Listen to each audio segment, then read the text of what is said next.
ভাবা যায় শুধুমাত্র দুটি উপকরণ দিয়ে এত মজাদার মিষ্টির এই পিঠাটা তৈরি করা সম্ভব?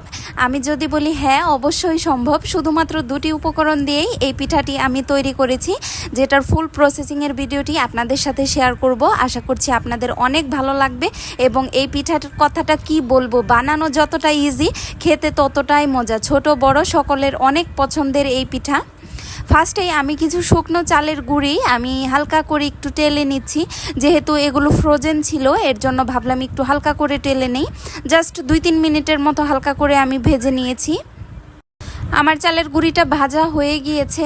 এখন আমি যে পাত্রে গুঁড়িটা সেদ্ধ হওয়ার জন্য দেব, সে পাত্রে আমি পরিমাণ মতো পানি দিয়ে আর সামান্য পরিমাণ লবণ দিয়ে নিয়েছি। এখন পানিটা বলক আসলে আমি সেই ভেজে রাখা চালের গুঁড়িগুলো দিয়ে দিব। এ পর্যায়ে চুলার আঁচটা আমি একদম লো করে দিয়েছি।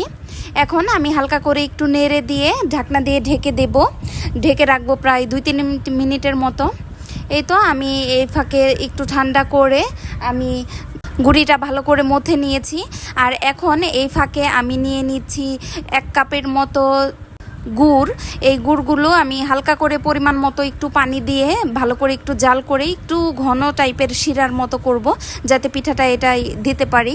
আপনারা চাইলে চিনিতে দিয়েও এটা করতে পারেন, বাট গুড় দিলে ফ্লেভারটা অনেক সুন্দর আসে আর খেতেও অনেক মজা লাগে। এই তো আমার গুড়টা হয়ে গিয়েছে। আমি এটা এক সাইডে রেখে দিয়ে এখন বাকি পিঠাগুলো বানিয়ে নিব। এই পিঠার ডিজাইন আপনারা যে যেভাবে পারেন ওইভাবে করতে পারেন। আমি ডিজাইনে এত পারদর্শী না, এর জন্য এই টাইপের করে নিচ্ছি। আমি আস্তে আস্তে যেভাবে পেরেছি ওইভাবেই করেছি। আপনারা চাইলে একদম সুন্দর মতো ডিজাইন করতে পারেন, বাট লুকস ডাজন্ট ম্যাটার। আমি টেস্টটাই বিলিভ করি। টেস্টটা খেতে কি বলবো, একদম অতুলনীয় হয়েছিল। আমি আস্তে আস্তে যেভাবে পারছি ওইভাবেই করে নিচ্ছি। কেউ আমার পিঠার ডিজাইন দেখে কিছু বলবেন না। এই তো আমার পিঠা আমি যেগুলো বানাবো সেগুলো হয়ে গিয়েছে। এখন আমি একটা প্যানে পর্যাপ্ত পরিমাণ তেল গরম হতে দিয়েছি। তেলটা একদম গরম হতে দেইনি, জাস্ট 75-80% মতো আমি করে নিয়েছি গরম। এখন আস্তে আস্তে পিঠাগুলো দিয়ে আমি মিডিয়াম আঁচে এগুলো ভালো করে লাল লাল করে ভেজে নেব। একটু চেষ্টা করবেন টাইম নিয়ে ভাজার জন্য, এতে করে ক্রিসপিনেসটা অনেকক্ষণ পর্যন্ত থাকে আর খেতেও অনেক ভালো লাগে।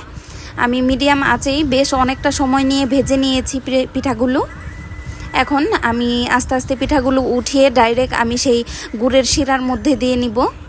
শিরাটা হালকা একটু গরম আছে, ঠান্ডা হলেও কোনো প্রবলেম নেই। ভাজা গরম পিঠা একদম দিয়ে দিলেই শিরাটা ভিতরে সোক করে নেবে পিঠাগুলো।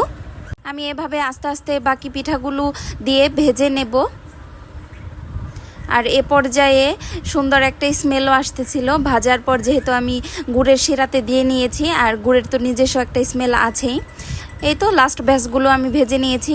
এই লাস্ট পিঠাগুলো আমার বোন ডিজাইন করে দিয়েছে। পিঠাগুলো জাস্ট দেখুন কতটা জুসি হয়েছে আর এত ক্রিস্পি হয়েছিল কি বলবো। আর খেতে তো মাশাল্লাহ অনেক মজা হয়েছিল। আপনারা অবশ্যই একবার হলেও